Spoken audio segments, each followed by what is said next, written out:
Luke, we're back on the road again this weekend as we travel to Dagenham and Redbridge. They obviously beat us 1-0 at Meadow Park. Would be nice to get some revenge. Yeah, listen, always, and especially against Darryl McMahon, who I hate. I can't stand him.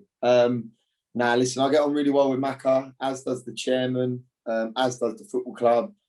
So, yeah, I wouldn't mind putting some wrongs right on Saturday. I felt it was a close affair against them last time out.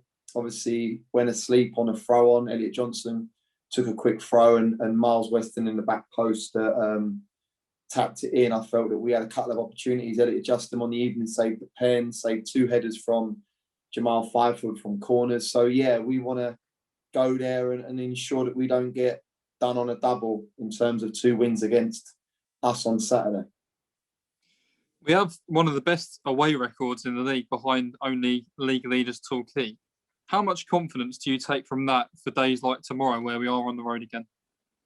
Yeah, listen, it's something that's racking my brains in terms of why we can't mirror that at home. So, yeah, we go away from home. You look at some big results being Hartlepool, Notts County, Altrincham of late, Torquay for that matter.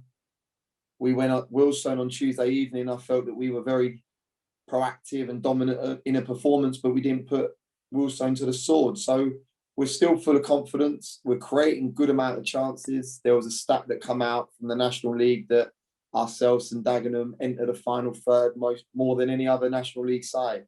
So there's something wrong in terms of the ball going into the back of the net, because I think we both find ourselves 4th and 5th in terms of the goal tallies for. So, yeah, we're full of confidence. We've had a good 2 days. They've done a real good session yesterday, done a real good session today. We spoke about our game plan, where Dagenham have threats because they have many, and where we believe we can hurt them because we've looked at their shape in the last few games and what they've come up against, and we need to ensure that we exploit that. So, yeah, we're full of confidence. We go there with the incentive to go and get a win on the board because we've obviously picked up 4 points in our last 3 games, and that's something that we need to improve on. As you say, Tuesday was obviously disappointing, but one positive was that skipper Mark Ricketts was back in the squad. Can we see anyone else back in the squad this Saturday?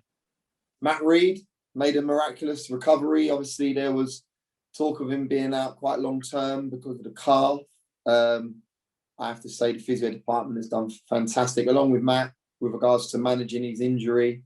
And he's trained the last 3 sessions and he's trained at a high intensity. So, yeah, we're welcome Matt Reed back. So we've only really now got Tom Champ, Pierre Mungoya trained for the first time today after his eye injury. So we've got to be box a little bit clever on P because, yeah, getting him back after a 4-week period, his fitness levels aren't where they need to be. So we need to do a little program for him to get back into possible contention for the squad. But yeah, listen, it's only now Tom Champion who we have in the wings in terms of the medical department, and we need to ensure that he comes back and he's not going to have a reoccurrence of any injuries, because we're going to a period now where we've still got 7 games this month and they come thick and fast. We're going to need to utilise everyone over the coming weeks.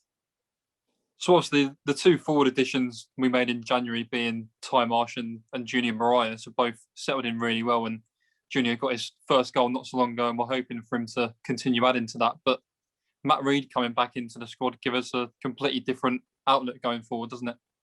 He's a different dimension. He's a threat.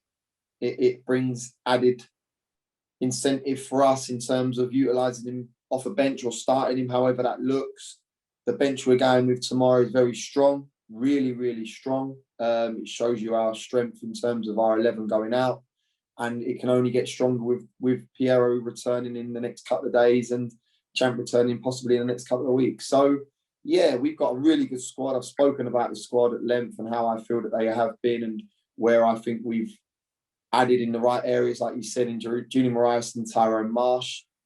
We need to now put people in areas like we have done in the last couple of games and put teams to the sword. And we've created some real good opportunities. Solio and Willstone, you could probably say there was 5 or 6 golden opportunities to put the ball in the back of the net, and we haven't done that. And we need to ensure we tighten up at the back because maybe our offensive play has come a little bit more expansive, that has left us a little bit more open to counters or to a break in play. So yeah, we've got to be cautious of that, and it's combining the two, being a little bit more rigid and having a little bit more killer in the final third.